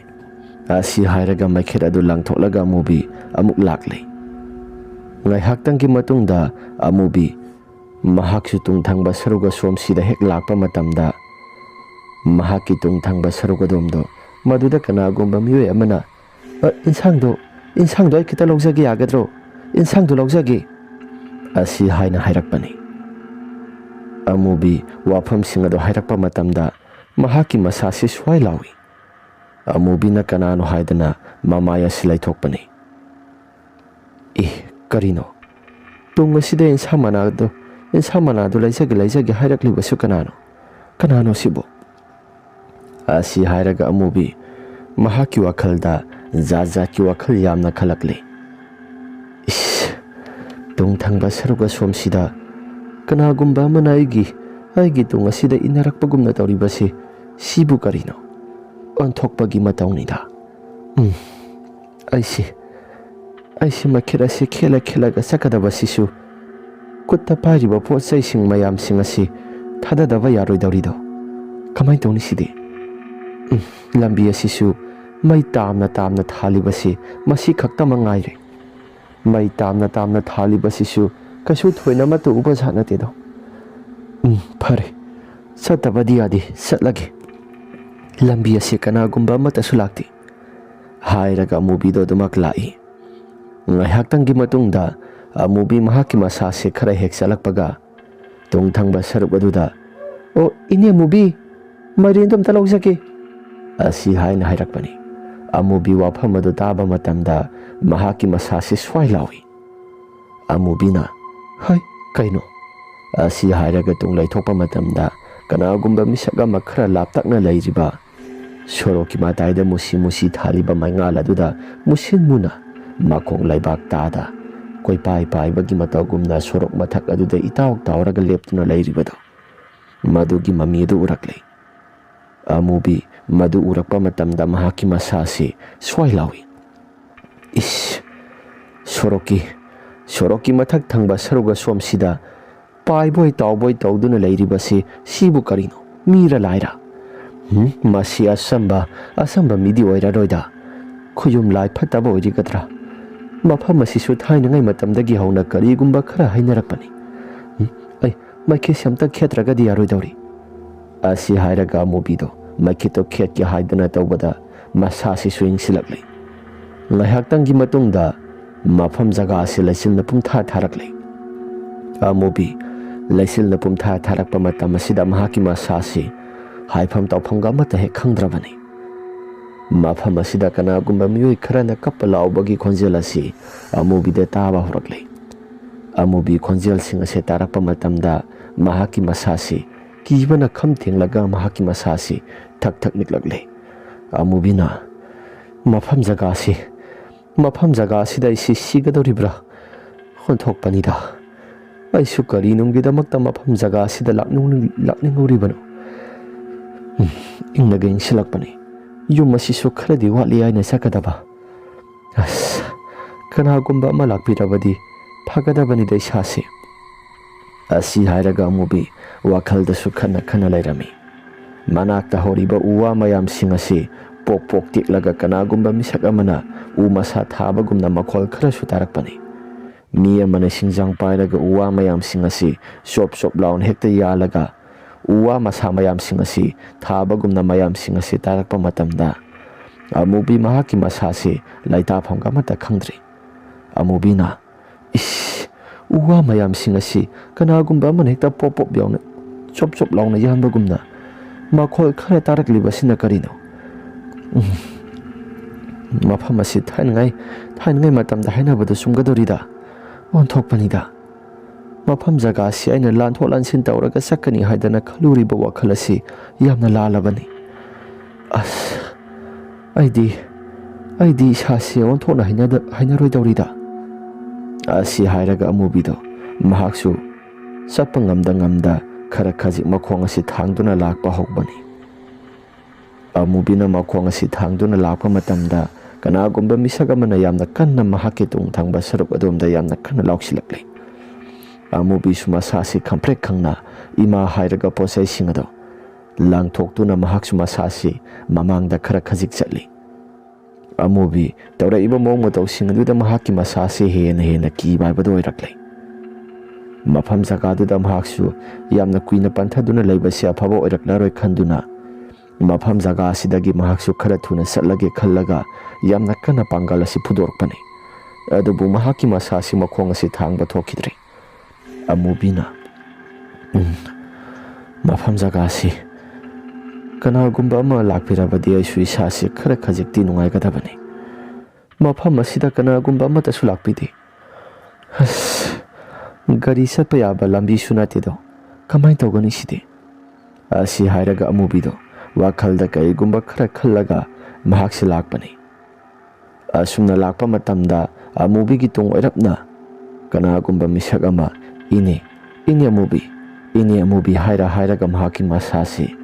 ꯃꯍꯥꯛꯀꯤ ꯇꯨꯡ ꯊꯪꯕ ꯁꯔꯨꯛ ꯑꯁꯣꯝꯁꯤꯗ ꯌꯥꯝꯅ ꯀꯟꯅ ꯁꯣꯔ ꯃꯄꯤ ꯑꯃ ꯆꯥꯎꯅ ꯍꯣꯜꯂꯒ ꯃꯤꯁꯛ ꯑꯃ ꯂꯥꯛꯄꯒꯨꯝ ꯇꯧꯔꯛꯄꯅꯤ ꯑꯃꯨꯕꯤ ꯇꯧꯔꯛꯏꯕ ꯄꯨꯝꯅꯃꯛꯁꯤꯡ ꯑꯁꯤꯗ ꯃꯍꯥꯛꯀꯤ ꯃꯁꯥꯁꯤ ꯇꯁꯦꯡꯅ ꯃꯐꯝ ꯖꯒꯥ ꯑꯁꯤ ꯊꯥꯏꯅꯉꯩꯗꯒꯤꯁꯨ ꯍꯧꯅ ꯇꯝꯅꯔꯛꯄꯅꯤꯅ ꯃꯐꯝ ꯖꯒꯥ ꯑꯁꯤ ꯇꯤꯃꯨ ꯂꯩꯃꯨ ꯃꯌꯥꯝꯁꯤꯡꯅ ꯃꯍꯥꯛꯀꯤ ꯃꯁꯥꯁꯤꯗ ꯃꯊꯤ ꯐꯣꯡꯂꯦ ꯍꯥꯏꯕꯁꯤ ꯆꯞ ꯆꯥꯅ ꯈꯪꯂꯤ ꯑꯃꯨꯕꯤꯅ ꯈꯨꯌꯨꯝ ꯂꯥꯏ ꯐꯠꯇꯕ ꯃꯌꯥꯝꯁꯥ ꯃꯐꯝ ꯖꯒꯥ ꯑꯁꯤ ꯈꯨꯌꯨꯝ ꯂꯥꯏ ꯐꯠꯇꯕ ꯅꯈꯣꯏ ꯃꯌꯥꯝꯒꯤ ꯃꯐꯝ ꯖꯒꯥ ꯑꯃꯠꯇ ꯅꯠꯇꯦꯗꯣ ꯃꯐꯝ ꯑꯁꯤꯗꯤ ꯑꯩꯈꯣꯏ ꯇꯥꯏꯕꯪ ꯃꯤꯑꯣꯏꯕ ꯈꯛꯇꯒꯤ ꯃꯐꯝ ꯖꯒꯥꯅꯤ ꯀꯔꯤꯒꯨꯝꯕ ꯃꯐꯝ ꯖꯒꯥ ꯑꯁꯤꯗ ꯅꯈꯣꯏꯅ ꯂꯥꯛꯂꯕꯗꯤ ꯃꯐꯝ ꯖꯒꯥ ꯑꯁꯤ ꯃꯁꯤꯗꯤ ꯅꯈꯣꯏꯒꯤ ꯂꯝ ꯖꯒꯥ ꯅꯠꯇꯦ ꯑꯁꯤ ꯍꯥꯏꯔꯒ ꯑꯃꯨꯕꯤꯗꯣ ꯃꯍꯥꯛꯁꯨ ꯃꯁꯥꯗ ꯀꯩꯒꯨꯝꯕ ꯋꯥꯈꯜꯈꯔ ꯈꯜꯂꯛꯇꯨꯅ ꯂꯝꯕꯤ ꯑꯁꯤꯗ ꯃꯍꯥꯛꯁꯨ ꯈꯔ ꯂꯥꯛꯄꯅꯤ ꯑꯁꯨꯝꯅ ꯉꯥꯏꯍꯥꯛꯇꯪꯒꯤ ꯃꯇꯨꯡꯗ ꯌꯥꯏꯉꯝꯕꯁꯨ ꯃꯃꯥꯟꯅꯕ ꯑꯃꯒꯤ ꯂꯨꯍꯣꯡꯕ ꯆꯠꯂꯨꯕꯅꯤ ꯍꯥꯏꯗꯨꯅ ꯂꯝꯕꯤ ꯑꯁꯤ ꯃꯍꯥꯛꯁꯨ ꯂꯩꯆꯤꯜꯅ ꯊꯥꯔꯦ ꯍꯥꯏꯗꯨꯅ ꯂꯥꯛꯄꯅꯤ ꯑꯁꯨꯝꯅ ꯌꯥꯏꯉꯝꯕꯅ ꯂꯥꯛꯄ ꯃꯇꯝꯗ ꯃꯃꯥꯡꯗ ꯅꯨꯄꯤ ꯑꯃ ꯃꯀꯣꯛꯇ ꯀꯔꯤꯒꯨꯝꯕ ꯄꯣꯠꯆꯩ ꯈꯔ ꯍꯥꯞꯂꯒ ꯃꯈꯨꯠꯇ ꯀꯔꯤꯒꯨꯝꯕ ꯄꯣꯠꯆꯩ ꯈꯔ ꯄꯥꯏꯗꯨꯅ ꯂꯥꯛꯏꯕꯗꯣ ꯌꯥꯏꯉꯝꯕꯁꯨ ꯎꯔꯛꯄꯅꯤ ꯌꯥꯏꯉꯝꯕꯅ ꯀꯅꯥꯅꯣ ꯑꯗꯒꯤꯁꯦ ꯏꯅꯦ ꯑꯃꯨꯕꯤꯔꯥ ꯏꯅꯦ ꯑꯃꯨꯕꯤ ꯑꯣꯏꯔꯝꯕꯁꯨ ꯌꯥꯏꯗ ꯃꯥꯅꯤꯗ ꯃꯍꯥꯛꯇꯤ ꯅꯨꯃꯤꯗꯥꯡ ꯋꯥꯏꯔꯝ ꯈꯨꯗꯤꯡꯒꯤ ꯍꯦꯛ ꯁꯤ ꯄꯣꯠꯐꯝ ꯐꯝꯕꯅꯤ ꯏꯅꯦ ꯑꯃꯨꯕꯤꯅꯤ ꯃꯥꯅꯤ ꯍꯥꯏꯔꯒ ꯌꯥꯏꯉꯝꯕꯗꯣ ꯂꯥꯛꯄꯅꯤ ꯈꯔ ꯍꯦꯛ ꯅꯛꯁꯤꯜꯂꯛꯂꯕ ꯃꯇꯝꯗ ꯌꯥꯏꯉꯝꯕꯅ ꯏꯅꯦ ꯑꯃꯨꯕꯤ ꯅꯠꯇ꯭ꯔꯣ ꯏꯅꯦ ꯑꯁꯨꯝꯅ ꯀꯧꯔꯛꯄꯗ ꯑꯃꯨꯕꯤ ꯃꯍꯥꯛꯀꯤ ꯃꯁꯥꯁꯦ ꯈꯪꯄ꯭ꯔꯦꯛ ꯈꯪꯉꯤ ꯍꯥꯏ ꯌꯥꯏꯉꯝꯕ ꯅꯠꯇ꯭ꯔꯥ ꯏꯕꯨꯡꯉꯣ ꯃꯥꯅꯤ ꯅꯅꯦ ꯑꯃꯨꯕꯤꯅꯤ ꯏꯅꯦꯗꯤ ꯃꯐꯝ ꯖꯒꯥ ꯑꯁꯤꯗ ꯀꯩꯗꯧꯔꯤꯕ ꯏꯕꯨꯡꯉꯣ ꯑꯩꯁꯦ ꯈꯨꯜꯗꯅꯦ ꯏꯟꯁꯥꯡ ꯃꯅꯥ ꯃꯁꯤꯡ ꯌꯣꯟꯕ ꯆꯠꯂꯨꯕꯅꯤ ꯏꯟꯁꯥꯡ ꯃꯅꯥ ꯃꯁꯤꯡ ꯑꯁꯤ ꯉꯁꯤꯗꯤ ꯄꯣꯠꯁꯤꯁꯨ ꯈꯔ ꯋꯥꯠꯂꯤ ꯑꯗꯨꯅ ꯌꯨꯝꯗ ꯈꯔ ꯊꯨꯅ ꯆꯪꯉꯛꯀꯦ ꯍꯥꯏꯗꯅ ꯇꯧꯕꯅꯤ ꯑꯗꯨꯕꯨ ꯉꯝꯗꯦ ꯄꯣꯠ ꯁꯤꯠꯂꯕꯁꯨ ꯁꯤꯠꯇ꯭ꯔꯕꯁꯨ ꯅꯨꯃꯤꯗꯥꯡ ꯃꯇꯝ ꯍꯦꯛꯇ ꯇꯥꯏ ꯏꯅꯦ ꯄꯣꯠꯆꯩꯁꯤꯡ ꯑꯗꯨ ꯌꯥꯝ lumba ꯃꯥꯜꯂꯦ ꯏꯅꯦ ꯄꯣꯠꯆꯩꯁꯤꯡ ꯑꯗꯨ ꯑꯩ ꯈꯔꯗ ꯑꯣꯏꯔꯕꯁꯨ ꯄꯥꯏꯖꯈꯤꯁꯤ ꯏꯅꯦ ꯌꯥꯅꯤꯗ ꯅꯪ ꯅꯁꯥꯗꯣ ꯋꯥꯏ ꯁꯪꯅ ꯑꯗꯨꯝ ꯆꯠꯆꯧꯗ ꯏꯅꯦ ꯌꯥꯅꯤꯗ ꯏꯅꯦ ꯅꯨꯡꯉꯥꯏꯇꯦꯁꯦ ꯄꯣꯠꯆꯩꯁꯤꯡ ꯑꯗꯨ ꯑꯩ ꯈꯔ ꯄꯥꯏꯖꯔꯛꯀꯦꯅꯤ, ꯈꯨꯠꯇ ꯄꯥꯏꯔꯤꯕꯗꯣ ꯑꯣꯏꯅ ꯄꯥꯏꯖꯔꯛꯀꯦꯅꯤ ꯑꯁꯤ ꯍꯥꯏꯔꯒ ꯌꯥꯏꯉꯝꯕꯗꯣ ꯃꯍꯥꯛꯁꯨ ꯀꯩꯒꯨꯝꯕ ꯄꯣꯠꯆꯩ ꯈꯔ ꯄꯥꯏꯍꯜꯂꯛꯂꯤ꯫ ꯑꯃꯨꯕꯤꯅ ꯉꯥꯏꯍꯥꯛꯇꯪꯒꯤ ꯃꯇꯨꯡꯗ ꯑꯃꯨꯕꯤ ꯀꯅꯥꯒꯨꯝꯕ ꯑꯃꯒ ꯂꯥꯛꯃꯤꯟꯅꯕꯁꯤꯗ ꯃꯍꯥꯛꯀꯤ ꯃꯁꯥ ꯑꯁꯤ ꯌꯥꯝꯅ ꯅꯨꯡꯉꯥꯏꯔꯦ꯫ ꯃꯃꯥꯡ ꯊꯛꯀꯤ ꯃꯇꯝ ꯍꯥꯏꯕꯗꯤ ꯉꯁꯥꯏ ꯀꯅꯥꯒꯨꯝꯕ ꯑꯃ ꯃꯍꯥꯛꯀꯤ ꯇꯨꯡ ꯊꯪꯕ ꯁꯔꯨꯛ ꯑꯁꯣꯝꯁꯤꯗ ꯃꯃꯤ ꯁꯥꯃꯤ ꯑꯣꯏꯅ ꯂꯥꯛꯑꯝꯕꯗꯨꯁꯨ ꯃꯍꯥꯛꯀꯤ ꯋꯥꯈꯜꯗ ꯌꯥꯝꯅ ꯅꯨꯡꯉꯥꯏꯇꯕꯅꯤ꯫ ꯑꯗꯨꯕꯨ ꯑꯃꯨꯕꯤ ꯃꯍꯥꯛꯀꯤ ꯃꯁꯥꯗ ꯀꯅꯥꯒꯨꯝꯕ ꯑꯃꯒ ꯄꯨꯂꯞ ꯄꯨꯟꯅ ꯆꯠꯃꯤꯟꯅꯕꯁꯤꯗ ꯃꯍꯥꯛꯀꯤ ꯋꯥꯈꯜꯁꯤ ꯅꯨꯡꯉꯥꯏꯔꯛꯂꯦ꯫ ꯑꯁꯨꯝꯅ ꯃꯈꯣꯏ ꯑꯅꯤ ꯁꯨꯔꯛꯄ ꯃꯇꯝꯗ ꯀꯩꯁꯨ ꯊꯣꯏꯗꯣꯛꯄ ꯑꯃꯠꯇꯁꯨ ꯇꯧꯈꯤꯗ꯭ꯔꯦ꯫ ꯑꯁꯨꯝꯅ ꯑꯃꯨꯕꯤ ꯂꯥꯛꯂꯤ꯫ ꯃꯌꯨꯝꯗ ꯍꯦꯛ ꯌꯧꯔꯛꯄ ꯃꯇꯝꯗ ꯃꯁꯥ ꯂꯛꯁꯃꯤꯗ ꯊꯣꯡ ꯍꯥꯡꯉꯨ ꯍꯥꯏꯔꯛꯂꯤ꯫ ꯏꯕꯦꯝꯃ, ꯁꯦ ꯏꯃꯥꯗ ꯊꯣꯡꯁꯦ ꯑꯃꯨꯛꯇ ꯍꯥꯡꯉꯨꯁꯦ ꯑꯁꯤ ꯍꯥꯏꯔꯒ ꯂꯛꯁꯃꯤꯅ ꯊꯣꯡ ꯍꯥꯡꯂꯤ꯫ ꯄꯨꯔꯛꯂꯤꯕ ꯄꯣꯠꯆꯩ ꯃꯌꯥꯝꯁꯤꯡ ꯑꯁꯤ ꯅꯍꯥꯟꯈꯩ ꯄꯣꯠꯆꯩ ꯁꯤꯠꯇ꯭ꯔꯕꯁꯨ ꯄꯣꯠꯆꯩꯁꯤꯡ ꯑꯁꯤ ꯍꯜꯂꯛꯄꯗ ꯀꯥ ꯍꯦꯟꯅ ꯊꯣꯏꯗꯣꯛꯅꯁꯨ ꯌꯥꯝꯅ ꯍꯜꯂꯛꯇꯕꯅꯤ꯫ ꯑꯗꯨꯕꯨ ꯉꯁꯤꯒꯤ ꯅꯨꯃꯤꯠ ꯑꯁꯤꯗꯤ ꯄꯣꯠꯆꯩ ꯃꯌꯥꯝ ꯑꯁꯤ ꯑꯣꯟꯊꯣꯛꯅꯁꯨ ꯌꯥꯝꯅ ꯍꯟꯊꯔꯛꯈ꯭ꯔꯦꯗ꯫ ꯏꯕꯦꯝꯃ, ꯉꯁꯤꯗꯤ ꯄꯣꯠꯆꯩ ꯃꯌꯥꯝꯁꯤꯡ ꯑꯁꯤ ꯀꯌꯥ ꯊꯣꯏꯅꯁꯨ ꯄꯣꯠꯆꯩ ꯆꯠꯁꯤ ꯐꯖꯗꯦ꯫ ꯃꯗꯨꯒꯤꯁꯨ ꯃꯊꯛꯇꯅꯦ, ꯂꯝꯕꯤꯁꯤ ꯍꯜꯂꯛꯄ ꯃꯇꯝꯗ ꯁꯤꯒꯤ ꯃꯤꯅ ꯀꯩꯅꯣ ꯈꯔ ꯍꯥꯏꯅꯔꯤꯕ ꯖꯒꯥꯗꯣ ꯃꯗꯨ ꯍꯦꯛ ꯌꯧꯔꯛꯄ ꯃꯇꯝꯗ ꯑꯩꯒꯤ ꯏꯁꯥꯁꯤ ꯌꯥꯝꯅ ꯀꯤꯈ꯭ꯔꯕꯅꯤ꯫ ꯑꯁ, ꯀꯤꯔꯕ ꯁꯕꯗ ꯃꯌꯥꯝ ꯑꯃ ꯇꯧꯔꯛꯂꯤ꯫ ꯏꯃꯥ, ꯑꯗꯨ ꯑꯣꯏꯔꯒꯗꯤ ꯉꯜꯂꯤꯉꯩ ꯃꯇꯝꯗ ꯍꯜꯂꯛꯄ ꯌꯥꯗꯕ꯭ꯔꯣ? ꯄꯣꯠꯆꯩ ꯃꯌꯥꯝꯁꯤꯡ ꯑꯁꯤ ꯉꯜꯂꯤꯉꯩ ꯃꯇꯝꯗꯕꯨ ꯑꯣꯏꯒꯦꯔꯥ ꯊꯦꯡꯂꯕ ꯃꯇꯝꯗꯕꯨ ꯑꯣꯏꯒꯦꯔꯥ ꯅꯍꯥꯟꯈꯩ ꯃꯇꯝꯗ ꯁꯤꯒꯨꯝꯕ ꯇꯥꯟꯖꯥꯁꯤ ꯍꯦꯛ ꯍꯜꯂꯛꯄꯅꯤ꯫ ꯑꯗꯨꯕꯨ ꯉꯁꯤꯒꯤ ꯅꯨꯃꯤꯠꯁꯤꯃꯗꯤ ꯀꯔꯤꯒꯤꯅꯣ ꯈꯪꯗꯦ, ꯏꯁꯥꯁꯤ ꯃꯐꯝ ꯖꯒꯥꯁꯤꯗ ꯍꯦꯛ ꯈꯪꯆꯠ ꯆꯠꯅꯤꯡꯕ ꯍꯥꯏꯕꯗꯨ ꯍꯦꯛ ꯑꯣꯏꯈ꯭ꯔꯦ꯫ ꯃꯐꯝ ꯖꯒꯥꯁꯤꯗ ꯍꯦꯛ ꯆꯠꯂꯨꯕꯗ ꯑꯩꯒꯤ ꯏꯁꯥꯁꯤ ꯀꯩꯅꯣꯝꯃ ꯇꯧꯈ꯭ꯔꯕꯅꯤ꯫ ꯏꯃꯥ, ꯌꯥꯔꯦꯁꯤ, ꯃꯐꯝ ꯖꯒꯥꯁꯤ ꯍꯌꯦꯡꯈꯩꯗꯤ ꯌꯥꯔꯤꯕ ꯃꯈꯩ ꯆꯠꯀꯅꯨꯀꯣ꯫ ꯍꯣꯏ, ꯆꯠꯂꯔꯣꯏ ꯑꯁꯤ ꯍꯥꯏꯔꯒ ꯃꯃꯥ ꯃꯆꯥꯅꯤꯁꯦ ꯋꯥꯔꯤ ꯋꯥꯇꯥꯏ ꯁꯥꯟꯅꯩ꯫ ꯉꯥꯏꯍꯥꯛꯇꯪꯒꯤ ꯃꯇꯨꯡꯗ ꯃꯈꯣꯏꯒꯤ ꯃꯁꯥ ꯃꯁꯥꯒꯤ ꯀꯥꯁꯤꯡꯗ ꯇꯨꯝꯕ ꯆꯪꯅꯈ꯭ꯔꯦ꯫ ꯑꯍꯤꯡꯒꯤ ꯃꯇꯝꯅꯤ꯫ ꯑꯃꯨꯕꯤ ꯃꯍꯥꯛꯀꯤ ꯃꯁꯥꯁꯤ ꯚꯨꯠꯀꯤ ꯃꯐꯝ ꯖꯒꯥ ꯂꯝꯕꯤ ꯖꯒꯥꯗꯨ ꯆꯠꯂꯨꯕ ꯃꯇꯝꯗ ꯃꯍꯥꯛꯀꯤ ꯃꯁꯥꯁꯤ ꯂꯥꯏꯑꯣꯛꯅꯈꯤꯕ ꯍꯥꯏꯕꯗꯨ ꯑꯣꯏꯔꯕꯅꯤ꯫ ꯃꯃꯪ ꯃꯍꯥꯁꯤꯗ ꯃꯍꯥꯛꯁꯨ ꯆꯣꯏꯔꯣꯜ ꯃꯌꯥꯝ ꯑꯃ ꯂꯣꯟꯕ ꯍꯧꯔꯛꯂꯤ꯫ ꯑꯃꯨꯕꯤ ꯃꯍꯥꯛꯀꯤ ꯃꯁꯥꯁꯤ ꯖꯒꯣꯏ ꯁꯥꯊꯦꯛ ꯇꯝꯂꯒ ꯃꯍꯥꯛꯀꯤ ꯃꯁꯥꯁꯤ ꯃꯨꯔꯨꯝ ꯁꯣꯜꯂꯒ ꯃꯆꯤꯜꯗ ꯃꯐꯝ ꯃꯔꯥꯡ ꯈꯪꯗꯕ ꯋꯥꯍꯩ ꯃꯌꯥꯝ ꯑꯃ ꯍꯥꯏꯕ ꯍꯧꯔꯛꯂꯤ꯫ ꯑꯃꯨꯕꯤ ꯇꯧꯔꯛꯂꯤꯕ ꯃꯌꯥꯝ ꯄꯨꯝꯅꯃꯛꯁꯤꯡ ꯑꯁꯤꯗ ꯃꯍꯥꯛ ꯃꯁꯥꯅꯁꯨ ꯒ꯭ꯌꯥꯟ ꯃꯦꯟ ꯑꯃꯠꯇ ꯍꯦꯛ ꯇꯥꯗꯕꯅꯤ꯫ ꯑꯃꯨꯕꯤꯅ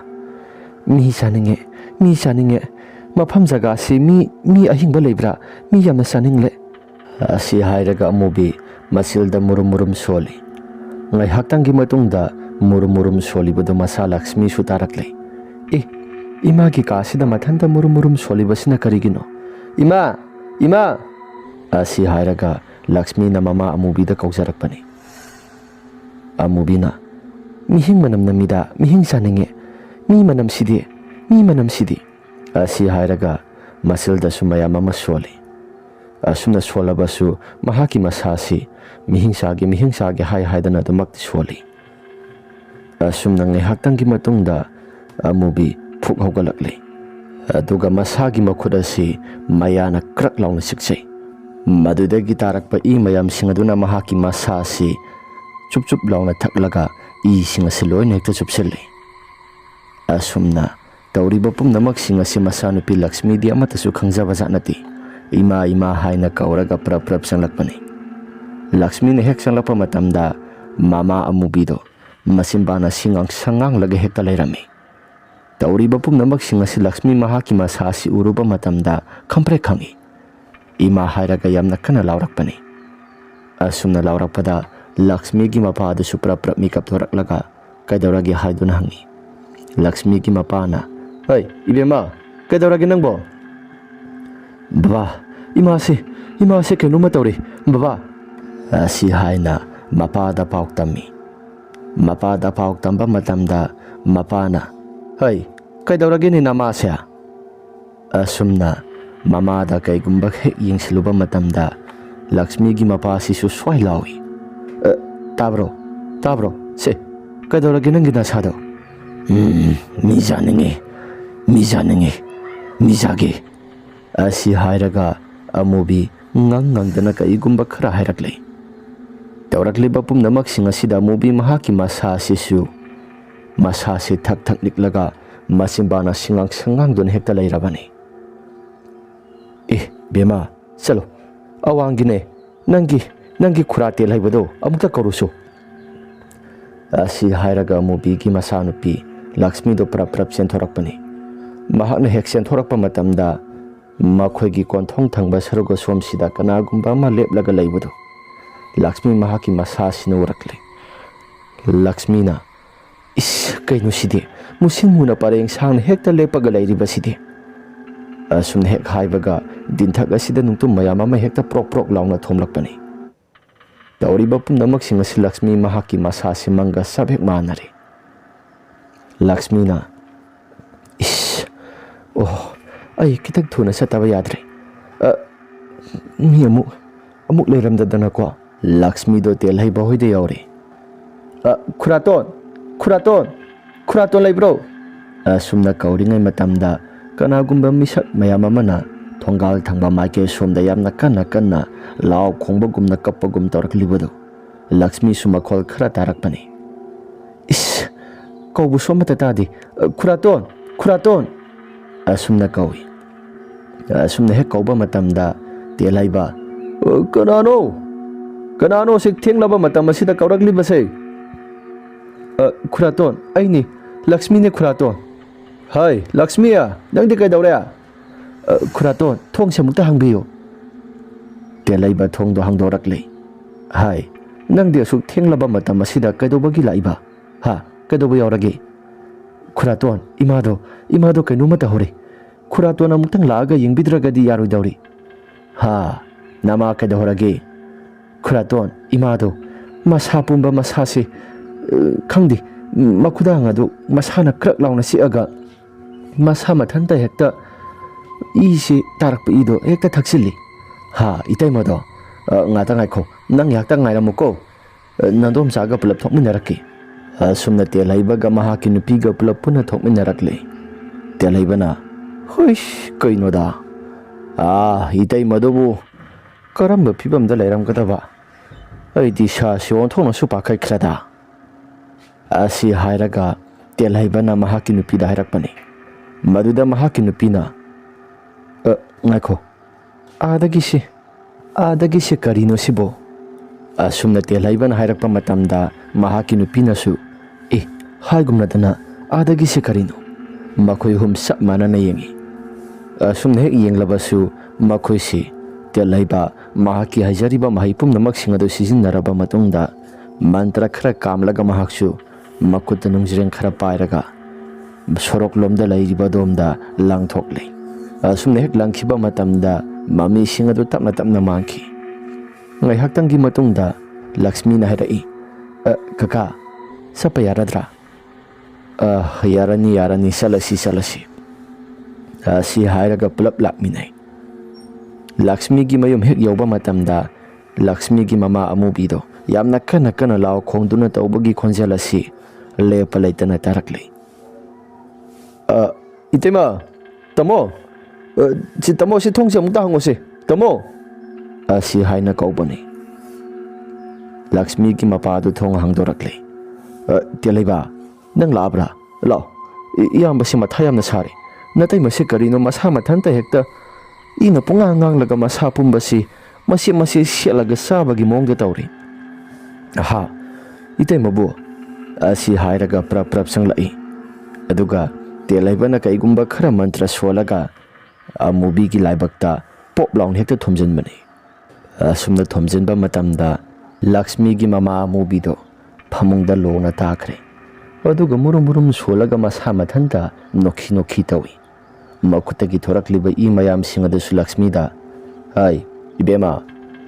nama sigi makuta thokliba itai magi makuta thokliba asi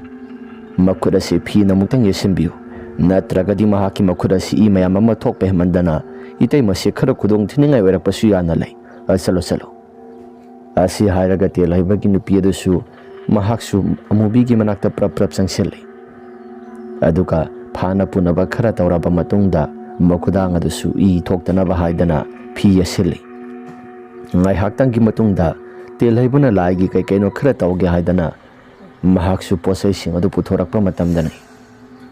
ꯂꯥꯏꯒꯤ ꯈꯣꯏꯔꯝꯕ ꯍꯧꯔꯛꯄ ꯃꯇꯝ ꯑꯁꯨꯝ ꯊꯪꯕ ꯁꯔꯨꯛ ꯍꯥꯏꯕꯗꯤ ꯚꯨꯠꯀꯤ ꯂꯝꯕꯤ ꯑꯣꯏꯔꯤꯕ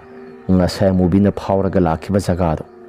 ꯃꯗꯨꯒꯤ ꯃꯐꯝ ꯖꯒꯥꯗꯨꯗ ꯌꯥꯝꯅ ꯀꯟꯅ ꯂꯥꯎ ꯈꯣꯡꯗꯨꯅ ꯇꯧꯔꯒ ꯍꯧꯔꯤꯕ ꯎ ꯋꯥ ꯃꯌꯥꯝꯁꯤꯡ ꯑꯁꯤ ꯃꯊꯟꯇ ꯐꯦꯔꯦ ꯐꯦꯔꯦ ꯍꯦꯛꯇ ꯍꯥꯏꯔꯛꯂꯤ ꯃꯗꯨꯒꯤꯁꯨ ꯃꯊꯛꯇ ꯎ ꯋꯥ ꯃꯌꯥꯝꯁꯤꯡ ꯑꯁꯤꯗ ꯀꯅꯥꯒꯨꯝꯕ ꯃꯤꯑꯣꯏ ꯈꯔꯅ ꯇꯣꯡꯂꯒ ꯀꯞꯄ ꯂꯥꯎꯕꯒꯤ ꯈꯣꯟꯖꯦꯜ ꯑꯁꯤ ꯂꯦꯞꯄ ꯂꯩꯇꯅ ꯇꯥꯔꯛꯄꯅꯤ ꯑꯁꯨꯝꯅ ꯇꯧꯔꯛꯂꯤꯕ ꯄꯨꯝꯅꯃꯛꯁꯤꯡ ꯑꯁꯤ ꯇꯦꯜꯍꯩꯕ ꯃꯍꯥꯛꯀꯤ ꯃꯁꯥ ꯑꯁꯤ ꯈꯪꯂꯤ ꯈꯨꯜꯒꯤ ꯃꯤꯑꯣꯏ ꯄꯨꯝꯅꯃꯛꯅ ꯆꯠꯅꯕ ꯀꯤꯅꯔꯤꯕ ꯃꯐꯝ ꯖꯒꯥ ꯑꯁꯤꯗ ꯑꯃꯥꯏꯕ ꯇꯣꯝꯕꯅ ꯀꯔꯤꯒꯨꯝꯕ ꯄꯣꯠꯁꯛ ꯈꯔ ꯊꯥꯗꯣꯛꯂꯒ ꯃꯐꯝ ꯖꯒꯥ ꯑꯁꯤ ꯑꯀꯤ ꯑꯈꯪ ꯅꯪꯍꯠꯂꯦ ꯍꯥꯏꯕꯁꯤ ꯇꯦꯜꯍꯩꯕ ꯃꯍꯥꯛꯅꯁꯨ ꯈꯪꯂꯤ ꯇꯦꯜꯍꯩꯕꯅ ꯏꯍꯦ ꯑꯁꯨꯛ ꯑꯍꯜ ꯑꯣꯏꯔꯕ ꯃꯍꯥꯛꯅ ꯂꯩꯀꯥꯏꯁꯤꯗ ꯐꯠꯇ꯭ꯔꯕ ꯊꯕꯛ ꯑꯁꯤ ꯇꯧꯔꯛꯂꯤꯕꯁꯤꯅ ꯀꯔꯤꯒꯤ ꯇꯥ ꯇꯣꯝꯕꯁꯤꯗꯤ ꯑꯣꯟꯊꯣꯛꯅꯁꯨ ꯃꯁꯥꯁꯤ ꯐꯠꯇꯕ ꯋꯥꯈꯜ ꯑꯁꯤ ꯈꯟꯕ ꯍꯦꯟꯃꯜꯂꯦꯗꯅ ꯀꯃꯥꯏꯅ ꯇꯧꯅꯤ ꯁꯤꯗꯤ ꯇꯦꯜꯍꯩꯕ ꯅꯇꯩꯃꯁꯤ ꯀꯩꯗꯧꯔꯒꯦ ꯇꯥꯃꯣ ꯈꯨꯜꯒꯤ ꯁꯤꯗꯩꯁꯤꯗ ꯃꯤꯅ ꯆꯠꯅꯕ ꯀꯤꯅꯔꯤꯕ ꯃꯐꯝ ꯖꯒꯥ ꯑꯁꯤ ꯃꯁꯤꯒꯤ ꯃꯐꯝ ꯖꯒꯥ ꯑꯁꯤꯗ ꯈꯨꯜ ꯑꯁꯤꯒꯤ ꯂꯩꯔꯤꯕ ꯃꯥꯏꯕ ꯇꯣꯝꯕꯁꯤ ꯃꯍꯥꯛꯅ ꯀꯔꯤꯒꯨꯝꯕ ꯄꯣꯠꯁꯛ ꯈꯔ ꯊꯥꯗꯣꯛꯇꯨꯅ ꯊꯝꯂꯤ ꯃꯐꯝ ꯖꯒꯥ ꯑꯁꯤꯗ ꯈꯨꯜꯒꯤ ꯃꯤꯑꯣꯏꯁꯤꯡ ꯑꯁꯤꯁꯨ ꯃꯃꯥꯡ ꯊꯛꯇꯒꯤ ꯃꯇꯝꯗꯒꯤ ꯍꯧꯅ ꯆꯠꯅꯕ ꯀꯤꯗꯨꯅ ꯂꯥꯛꯂꯤ ꯆꯠꯅꯕ ꯀꯤꯅ ꯂꯥꯛꯏꯉꯩ ꯃꯇꯝ ꯑꯁꯤꯗ ꯃꯍꯥꯛꯅꯁꯨ ꯑꯁꯤꯒꯨꯝꯕ ꯐꯠꯇ꯭ꯔꯕ ꯊꯕꯛ ꯑꯁꯤ ꯃꯍꯥꯛꯅꯁꯨ ꯃꯐꯝ ꯖꯒꯥ ꯑꯁꯤꯗ ꯂꯥꯏꯒꯤ ꯇꯤꯟꯒꯤ ꯑꯣꯏꯕ ꯊꯕꯛ ꯈꯔ ꯇꯧꯗꯨꯅ ꯃꯆꯤꯟꯖꯥꯛ ꯄꯤꯖ ꯄꯤꯊꯛ ꯇꯧꯗꯨꯅ ꯃꯍꯥꯛꯁꯨ ꯀꯔꯤꯒꯨꯝꯕ ꯈꯔꯗꯤ ꯌꯣꯛꯇꯨꯅ ꯊꯝꯂꯤ ꯑꯁꯤꯒꯤ ꯋꯥꯐꯝ ꯑꯁꯤ ꯇꯥꯕ ꯃꯇꯝꯗ ꯀꯩꯅꯣꯗ ꯑꯗꯨꯗꯤ ꯃꯐꯝ ꯖꯒꯥ ꯑꯁꯤꯗ ꯃꯍꯥꯛꯅ ꯂꯥꯏꯒꯤ ꯇꯤꯟꯒꯤ ꯑꯣꯏꯕ ꯀꯔꯤꯒꯨꯝꯕ ꯈꯔ ꯊꯥꯗꯣꯛꯇꯨꯅ ꯊꯝꯂꯕꯔꯥ ꯇꯥꯃꯣ ꯃꯗꯨꯃꯛꯅꯤ ꯐꯔꯦ ꯏꯇꯩꯃꯁꯤ ꯐꯅꯕ ꯑꯩꯁꯨ ꯀꯩꯅꯣꯈꯔ ꯇꯧꯔꯒꯦ ꯅꯣꯡꯉꯥꯜꯂꯕ ꯃꯇꯨꯡꯗ ꯑꯩꯁꯨ ꯇꯣꯝꯕꯁꯤꯒ ꯋꯥꯔꯤ ꯋꯥꯇꯥꯏ ꯉꯥꯏꯍꯥꯛꯇꯪ ꯑꯣꯏꯔꯕꯁꯨ ꯁꯥꯟꯅꯒꯦ ꯀꯔꯤꯒꯨꯝꯕ ꯃꯍꯥꯛꯅ ꯐꯠꯇꯕ ꯊꯕꯛ ꯃꯌꯥꯝꯁꯤꯡ ꯑꯁꯤ ꯇꯣꯛꯂꯣ ꯍꯥꯏꯕ ꯌꯥꯗ꯭ꯔꯒꯅ ꯈꯨꯜ ꯂꯩꯀꯥꯏꯒꯤ ꯃꯤꯑꯣꯏꯁꯤꯡ ꯇꯥꯟꯅꯔꯒ ꯑꯐꯕ ꯊꯕꯛ ꯈꯔ ꯇꯧꯅꯕ ꯍꯥꯏꯗ꯭ꯔꯒꯗꯤ ꯌꯥꯔꯣꯏꯗꯧꯔꯤ ꯃꯈꯥ ताना फत्तब थबक असी तौरक्लगसु खुल असिदगी तांथोकप्रा करीगुंबा अमा तौद्रगदी यारोइदौरी असी हायरगा लाइ खुरमलब मतुंगदा अमुबिसी वखल खरा लाक्ले असुम नोंगालब मतमदा अमाइबा तेलहाइबा माइबा तोंबगी मनाक्ता चलगा खुल असिदा तौरक्लिबा पुंगनमकसिंग असिगी मतांगदा वरी वाताय खरा सानै मफम जगा असी मीनसु चनब किनरिबा जगानी तेलहाइबना हायरई मामा मामदी अहलगी मतम सोइसिलक्ले अहलगी मतम ओइरक्लबा कानसिदा सिगी लंबी असी मामना कईगुंबा खरा तौई हाइबसी आइसु हाइफेट येंबदा खंजरे यारगदी मामा मसिगी लंबी असी मामना तौरिबा थबक मयामसिंग अदु तौदनबा इसी मामदा हाइजगे हाइदना लाकपनी हेराई बुंगो तेलहाइबा ngarang nahanda maiba kaknaw mu oiraga nang adugumbा wafamsing adu sinaba yabra फरबसु फत्रबसु आइसि नंगोंदगी लागी थौकल तौबा खुल लैका आइसिगी सेवा तौरकपसि सही मसिंग हेना आइसि नंगोंदगी आइन हेना यामलिबनी अदुना नंग आइना तौइ हाइबगी खुदम सायंग असि नंग खंगबा ngambra मामा आइसु ngarang नुमिदांगदो इतैमा अमुबिदो मसासि नुंगाइत्रे हादना आइसि कौरकपनी येंबा मतमदा आइना सौराकपा अमा खंगले मामना तौबा लाई खरा थादोक थाजिन तौबा खरसु यावरी ममांग थकी मतमदगी हौना सनबा किनरबा मफम जगा असिदा मामना थवाई मयाम सिंगदो फाजिलगा कईगुंबा खरा सनै हाइबसी आइसु खंगबा ngami मामा असिगुंबा फत्रबा थबक मयाम सिंग असि यारिबा मखै मामना तौदबना फाबनी खुल लैकागी मियोइ पुमनमक सिंग असि मामना करीगुंबा असिगुंबा फत्रबा थबक असि मामना तौरकपा तारबदी खुल लैकागी मियाम सिंग असिसु मामना नोंमा नत्रगा नोंमदी फत्ते हाइबा वहाइसी मामगी सिलदगी थोलकपसु याना लै हेराई बुंगो ngarang nahanda maiba haibagi mantra kaigaino khara sonba hairaga aingonda adugumba thabak ado kilauna namakado tawrakanu nei bungo mama aigi wafam asi kilauna nambagi wafam dinasadi mamana tawriba thabak pumnamak singa si tawdana ba haijabagi wani anganga moina aisu khula sigina hani khula si afaba thabak tawrakpa afaba oirakpa haibasi aigi su lengdraba pandamamani मामसु लाइसोंतिन सोन यामना है आइसु लाइसोंतिन सोन यामना है अइना मामदगी हेना है हाइबगी थगसबगी वादी नते मामा मा अमꯁꯨ ꯑꯩꯁꯨ ꯂꯥꯏꯒꯤ ꯊꯕꯛ ꯊꯧꯒꯜ ꯑꯁꯤ ꯂꯦꯡꯗꯅ ꯑꯗꯨꯃꯛ ꯇꯧꯔꯤꯕꯅꯤ ꯑꯗꯨꯅ ꯃꯥ ꯑꯃ ꯂꯩꯀꯥꯏꯒꯤ ꯐꯠꯇꯅꯕ ꯊꯕꯛ ꯑꯁꯤ ꯇꯧꯗꯕꯅ ꯍꯦꯟꯅ ꯐꯕ꯭ꯔꯥ ꯍꯥꯏꯗꯅ ꯋꯥꯈꯜꯗꯁꯨ ꯈꯜꯂꯤ ꯑꯁꯨꯝꯅ ꯇꯦꯜꯍꯩꯕꯅ ꯍꯥꯏꯈꯤꯕ ꯃꯇꯝꯗ ꯃꯥꯏꯕ ꯇꯣꯝꯕꯁꯦ ꯕ꯭ꯔꯪ ꯂꯥꯎꯅ ꯁꯥꯎꯒꯠꯂꯛꯂꯦ ꯏꯔꯥꯏꯕꯣ ꯆꯨꯝꯅ ꯋꯥꯒꯤ ꯋꯥ ꯆꯨꯝꯅ ꯉꯥꯡꯅꯁꯤ ꯑꯩꯅ ꯐꯕ ꯊꯕꯛ ꯇꯧꯕ ꯅꯪꯅ ꯐꯠꯇꯕ ꯊꯕꯛ ꯇꯧꯕ ꯅꯪꯅ ꯐꯠꯇꯕ ꯊꯕꯛ ꯇꯧꯕ ꯑꯁꯤꯒꯤ ꯋꯥꯐꯝꯁꯤꯡ ꯑꯁꯤ ꯀꯔꯤꯅꯣ ꯅꯠꯇꯦ ꯈꯨꯜ ꯂꯩꯀꯥꯏꯁꯤꯗ ꯂꯩꯔꯤꯕꯁꯤ ꯃꯃꯥꯡ ꯊꯛꯀꯤ ꯃꯇꯝꯗꯒꯤ ꯍꯧꯅ ꯂꯩꯔꯛꯂꯕꯅꯤ ꯃꯁꯤꯒꯤ ꯃꯐꯝ ꯖꯒꯥ ꯑꯁꯤ ꯂꯥꯟꯕ ꯀꯤꯔꯦ ꯍꯥꯏꯕꯁꯤ ꯈꯨꯜ ꯂꯩꯀꯥꯏꯒꯤ ꯃꯤꯌꯥꯝꯁꯤꯡꯅꯁꯨ ꯈꯪꯅꯔꯤꯕꯅꯤ ꯂꯩꯀꯥꯏꯒꯤ ꯃꯤꯌꯥꯝꯁꯤꯡ ꯑꯁꯤꯗ ꯑꯩꯅ ꯇꯧꯔꯤꯕ ꯊꯕꯛ ꯃꯌꯥꯝꯁꯤꯡ ꯂꯥꯏ ꯈꯣꯏꯔꯝꯕ ꯆꯠꯆꯔꯤꯕ ꯆꯨꯝꯅ ꯆꯠꯆꯔꯤꯕ ꯃꯌꯥꯝ ꯄꯨꯝꯅꯃꯛꯁꯤꯡ ꯑꯁꯤ ꯅꯪꯅ ꯐꯠꯇꯕ ꯋꯥꯈꯜ ꯈꯜꯂꯒ ꯈꯨꯜ ꯂꯩꯀꯥꯏꯒꯤ ꯃꯤꯌꯥꯝꯁꯤꯡ ꯑꯁꯤꯗ ꯏꯟꯁꯤꯜꯂꯒ ꯅꯪꯅ ꯑꯩꯁꯤ ꯂꯥꯟꯅ ꯄꯥꯎꯊꯣꯛꯄꯤꯒꯦ ꯍꯥꯏꯔꯤꯕ꯭ꯔꯥ ꯃꯥꯃꯒꯤ ꯋꯥꯈꯜꯂꯣꯟ ꯑꯗꯣ ꯀꯗꯣꯝꯗꯅꯣꯃ ꯂꯪꯐꯩ ꯑꯃ ꯆꯠꯂꯦ ꯃꯥꯃ ꯑꯩꯅ ꯍꯥꯏꯖꯕꯗꯤ ꯃꯥꯃ ꯑꯩꯁꯨ ꯃꯥꯃꯅ ꯇꯧꯔꯤꯕ ꯊꯕꯛꯁꯤꯡ ꯑꯗꯨ ꯈꯪꯖꯩ ꯇꯧꯕꯇꯕꯨ ꯃꯁꯤꯒꯤ ꯃꯐꯝ ꯖꯒꯥ ꯑꯁꯤꯗꯤ ꯈꯨꯜ ꯂꯩꯀꯥꯏꯅ ꯆꯠꯅꯕ ꯀꯤꯟꯅꯔꯤꯕ ꯖꯒꯥꯅꯤ ꯆꯠꯅꯕ ꯀꯤꯟꯅꯔꯕꯁꯨ ꯃꯐꯝ ꯖꯒꯥ ꯑꯁꯤ ꯌꯥꯔꯒꯗꯤ ꯃꯥꯃꯅ ꯑꯃꯨꯛꯇꯪꯗꯤ ꯃꯥꯃꯅ ꯇꯧꯗꯕꯅ ꯐꯕ꯭ꯔꯥ ꯈꯜꯂꯤ ꯏꯔꯥꯏꯕꯣ ꯅꯪꯅ ꯉꯝꯃꯒꯅ ꯃꯐꯝ ꯖꯒꯥ ꯑꯁꯤ ꯅꯪꯅ ꯂꯣꯏꯁꯤꯟꯖꯧ ꯑꯩꯗꯤ ꯁꯨꯡꯇꯧ ꯇꯧꯗꯕꯅꯤꯅ ꯀꯔꯤꯒꯨꯝꯕ ꯑꯃꯠꯇ ꯈꯪꯗꯦ ꯍꯥꯏꯔꯤꯁꯤꯅꯤ ꯐꯔꯦ ꯃꯥꯃ ꯑꯗꯨꯗꯤ ꯃꯥꯃꯁꯨ ꯇꯧꯗ꯭ꯔꯦ ꯍꯥꯏꯔꯕꯅꯤꯅ ꯑꯩꯅ ꯂꯥꯏꯁꯤꯡ ꯑꯁꯤ ꯂꯣꯏꯁꯤꯟꯕ ꯉꯝꯅꯕ ꯍꯣꯠꯅꯕ ꯇꯥꯔꯦ ꯐꯔꯦ ꯃꯥꯃ ꯑꯩꯁꯨ ꯌꯧꯖꯔꯨꯈꯤꯒꯦ ꯑꯁꯤ ꯍꯥꯏꯔꯒ ꯇꯦꯜꯍꯩꯕꯗꯣ ꯃꯍꯥꯛꯁꯨ ꯁꯥꯎꯔꯞꯅ ꯆꯠꯈꯤ ꯇꯦꯜꯍꯩꯕꯅ ꯍꯦꯛ ꯆꯠꯈꯤꯕ ꯃꯅꯤꯡ ꯋꯥꯏꯁꯤꯗ ꯑꯃꯥꯏꯕ ꯇꯣꯝꯕꯅ ꯌꯦꯡꯂꯒ ꯁꯤꯌꯥ ꯑꯉꯥꯡ ꯃꯆꯥ ꯃꯥꯅꯁꯨ ꯉꯔꯥꯡ ꯅꯍꯥꯟꯇ ꯂꯥꯏꯁꯣꯟ ꯇꯤꯟꯁꯣꯟ ꯀꯕꯛ ꯍꯩꯔꯒ ꯃꯍꯥꯛꯅ ꯑꯩꯉꯣꯟꯗ ꯑꯉꯥꯡ ꯃꯆꯥ ꯄꯦꯇꯥꯋꯥ ꯃꯥꯅꯁꯨ ꯑꯩꯕꯨ ꯈꯨꯜ ꯑꯁꯤꯗ ꯆꯠꯅꯕ ꯌꯥꯗ꯭ꯔꯕ ꯃꯤꯅ ꯃꯃꯥꯡ ꯊꯛꯀꯤ ꯃꯇꯝꯗꯒꯤ ꯍꯧꯅ ꯀꯤꯔꯛꯂꯕ ꯃꯐꯝ ꯖꯒꯥ ꯑꯁꯤ ꯃꯥꯕꯨ ꯇꯁꯦꯡꯅ ꯑꯩꯅ ꯁꯥꯟꯅꯔꯤꯕ ꯄꯨꯝꯅꯃꯛꯁꯤꯡ ꯑꯁꯤ ꯈꯪꯂꯕ ꯖꯥꯠꯂꯥ ꯃꯥꯕꯨ ꯑꯗꯨꯛ ꯌꯥꯝꯅ ꯍꯩꯔꯝꯒꯅꯤ ꯍꯥꯏꯕꯗꯤ ꯑꯩꯗꯤ ꯊꯥꯖꯈꯤꯗ꯭ꯔꯦꯗ ꯑꯃꯕꯨ ꯑꯣꯏꯔꯣ ꯑꯩ ꯍꯣꯔꯦꯟ ꯅꯨꯃꯤꯗꯥꯡ ꯑꯁꯤ ꯃꯐꯝ ꯖꯒꯥ ꯑꯁꯤꯗ ꯍꯥꯟꯅꯗꯒꯤ ꯍꯧꯅ ꯂꯥꯏ ꯃꯌꯥꯝꯁꯤꯡ ꯑꯁꯤ ꯃꯊꯧ ꯍꯥꯞꯇꯕ ꯌꯥꯗ꯭ꯔꯦ ꯑꯁꯤ ꯍꯥꯏꯔꯒ ꯇꯣꯝꯕꯗꯣ ꯑꯗꯨꯃꯛ ꯄ꯭ꯔꯞ ꯆꯪꯈ꯭ꯔꯦ ꯇꯦꯜꯍꯩꯕꯁꯨ ꯃꯌꯨꯝꯗ ꯍꯜꯂꯛꯂꯦ ꯃꯌꯨꯝꯗ ꯍꯜꯂꯛꯄ ꯃꯇꯝꯗ ꯃꯍꯥꯛꯀꯤ ꯅꯨꯄꯤꯅ ꯀꯔꯤ ꯍꯥꯏꯅꯔꯛꯑꯒꯦ ꯑꯍꯜꯒꯤ ꯃꯇꯝ ꯑꯗꯨ ꯑꯣꯏꯔꯦ ꯑꯍꯜꯒꯤ ꯃꯇꯝ ꯑꯣꯏꯔꯕꯁꯨ ꯈꯨꯜ ꯂꯩꯀꯥꯏ ꯑꯁꯤꯒꯤ ꯐꯅꯕ ꯇꯧꯕ ꯈꯨꯜ ꯂꯩꯀꯥꯏ ꯑꯁꯤꯒꯤ ꯑꯐꯕ ꯇꯧꯒꯦ ꯍꯥꯏꯕ ꯋꯥꯈꯜ ꯈꯟꯕ ꯃꯤꯗꯤ ꯅꯠꯇꯦ ꯑꯣꯟꯊꯣꯛꯅꯁꯨ ꯉꯥꯡꯅꯕ ꯋꯥꯈ꯭ꯔꯦ ꯍꯣꯏ ꯑꯗꯨꯕꯨ ꯍꯥꯏꯕ ꯀꯔꯤ ꯍꯥꯏꯔꯛꯀꯦ ꯃꯥꯅ ꯇꯧꯕ ꯅꯠꯇꯦ ꯈꯨꯜ ꯂꯩꯀꯥꯏ ꯑꯁꯤꯗ ꯃꯍꯥꯛꯀꯤ ꯈꯨꯠ ꯑꯃꯠꯇ ꯌꯥꯎꯗꯦ ꯍꯥꯟꯅꯒꯤ ꯂꯥꯏꯐꯝ ꯇꯤꯟꯐꯝ ꯀꯜꯂꯒ ꯑꯗꯨꯃꯛ ꯇꯝꯅꯕꯅꯤ ꯍꯥꯏꯗꯅ ꯃꯍꯥꯛꯅ ꯍꯥꯏꯔꯛꯂꯤꯕꯅꯤ ꯑꯗꯨꯝꯅ ꯍꯦꯛ ꯍꯥꯏꯔꯛꯄ꯭ꯔꯥ ꯍꯥꯏꯔꯛꯏ ꯉꯥꯡꯅꯕꯁꯤ ꯑꯣꯟꯊꯣꯛꯅ ꯋꯥꯈ꯭ꯔꯦ ꯃꯁꯤꯒꯤ ꯑꯍꯜ ꯑꯁꯤ ꯑꯩꯗꯤ ꯃꯇꯧ ꯀꯔꯝꯅ ꯁꯤꯗꯤ ꯐꯅꯕ ꯇꯧꯒꯅꯤ ꯂꯩꯔꯦ ꯁꯟꯙ꯭ꯌꯥ ꯌꯥꯁꯪꯂꯛꯄ ꯃꯇꯝꯗ ꯃꯐꯝ ꯖꯒꯥ ꯑꯁꯤ